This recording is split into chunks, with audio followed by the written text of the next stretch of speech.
What's going on, guys? Drake here.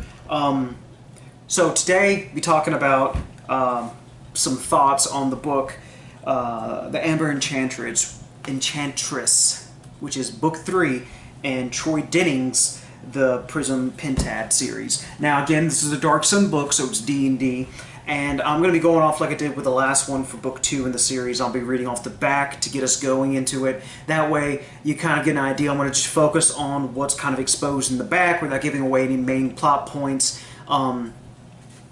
So let's go ahead and get started.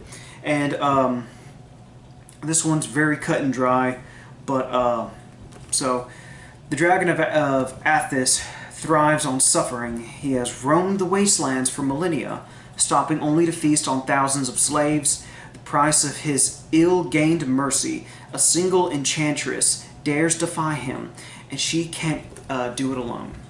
So, it is Sadira, and Sadira from the other books was the slave girl, well, half elf. I can't really say girl. You know, she was a former slave, half elf from the other books. This is the one that I really enjoy. I love pieces like this when they dive into the character, and I mean they go all in, like belly flop into the character development, and that's what this does. And actually, as you read them, you will notice this. Like in the very first, they're like, okay, this is all of our characters. This is everybody. We're gonna follow we're gonna follow the template fantasy where it's like all the whole crew, you know, gets together, mishmash to go fight the big baddie, all that, and then every book after that, they kind of say, all right, these two, we're gonna focus on them and really get, you know, carve them out, and then we're gonna get back to Sadira and them. We're gonna worry about her now, and let's go ahead and carve her out and flesh her out. That's what they're doing, and I think it's brilliant. I love it. Troy Denning again he's a great author. So I talked about it before. The template that I do not like would be considered like generic fantasy, where you have Mod Podge group of people getting together to go and save the world, or you know, they don't know what they're about to go do. They find themselves having to meet each other to do great and fantastical things, you know, and it kind of falls, you know, in the same footsteps, the same path. This one doesn't really do that. So this one kind of leaves you guessing on some stuff. And sure, I mean, early on you're going to be like, okay, I kind of know what's going to happen. And you're going to be right, but then you're going to be wrong. And that's what I love about a book, is when you can make the assumption that, you know, that you think you hit the nail on the head, and you're like, you know, that's got to be it. And then it turns around like, yeah, it is. But is it really? And, you know, they don't really flesh out any more into it, and I'm like, oh, that's really good, you know, especially when that really happens near the end. And so Sadira is got her obsidian staff, right? And the obsidian is what you use to draw life from animals, as opposed to drawing life from plants and the nature around you. It actually sucks the life out of animals to cast your magic. That's what dragons use. And at least in Dark Sun, that's what dragons use. So she goes off. Little does she know, she's got some people pursuing her. Okay, so she's got people pursuing her. She's trying to go do this. You know, some stuff happens, and she loses things that she's going to need, and she has to go look to other people to get those items. And you really see a duality where, like, she has to make a decision that it kind of vexes her, and Troy Denning does such a good job that it's almost believable that it's a person, you know, like it's almost as if he sat there and talked to somebody and said, hey, when you did this, you know, what were your thoughts? And, you know, like he's like, okay, that's great, I'm just going to write that down. You know, it's almost like he did that, and I mean, that's great. That's how a book should be. And I think sometimes authors, you know, glance over that for the big picture.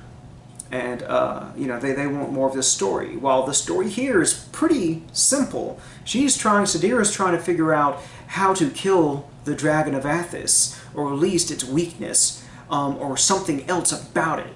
That's really the point here of this book, is they're trying to figure out, you know, the Achilles heel of this unstoppable beast.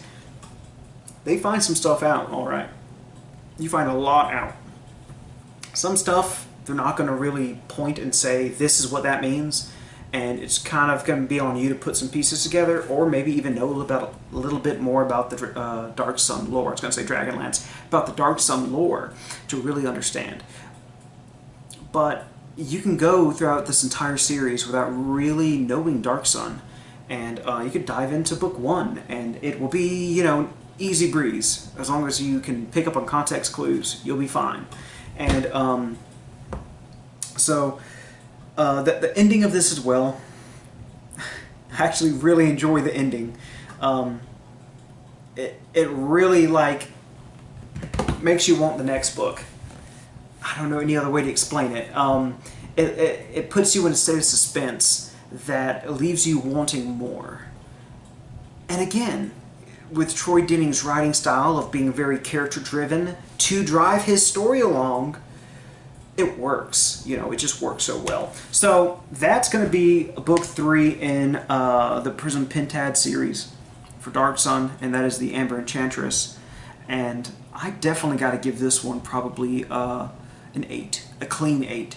And it doesn't have, it doesn't have that template style, writing style. So that's why it's getting an 8. And I think it's not getting like an 8.5 or a 9 because there are some dry spells in this one because it's very character driven. And I enjoy a good character book, but at the same time, you know, me personally, this is my preference.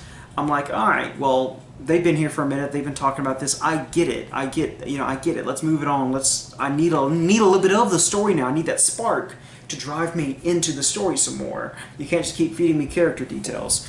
And he only does that a few times, but it's enough that I remember it, you know, that it's gonna stay in your head. You're like, yeah, but he did kind of drag on a couple times. And as opposed to the other ones, he does drag on more in this one. That's why I got to give it an 8, guys. But it's definitely a good read. The Prism Pentad series, everyone's stuck inside. You know, check it out online. If you got Audible, they do have it on Audible. I looked, so go check it out, guys.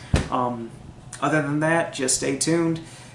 I'm going to be putting out more content. You know, if not, c'est la vie. And everyone stay safe right now with everything going on. Later.